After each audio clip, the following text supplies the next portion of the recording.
मिरज कुपवाड शहर महानगरपालिका प्रशासकीय कार्यकाळात अन्यायकारक भांडवली मूल्यावर जी वाढीव घरपट्टी लादली होती त्याबाबत गेले 2-3 महिने झालं वाढीव कृती समितीच्या वतीने आम्ही लोकशाही मार्गाने निवेदन दिली, आंदोलन केली।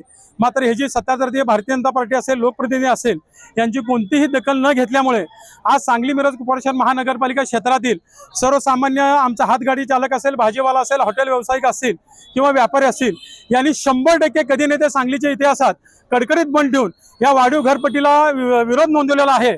तसेच हजारो सांगलीकर आज रस्त्यावर येऊन या मोर्चात सहभागी झाले होते।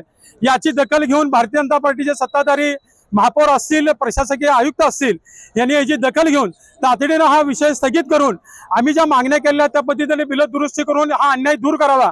अन्यथा ह्याच्यापेक्षा सुद्धा तीव्र आंदोलन म्हणजे अचानकपणे ह्या पदाधिकारी किंवा प्रशासनाच्या दारात झोपमोड आंदोलन असेल किंवा त्यांना घेराव आंदोलन असेल, हे अशा पद्धतीने आंदोलनाची अजून व्याप्ती वाढवण्यात येणार आहे।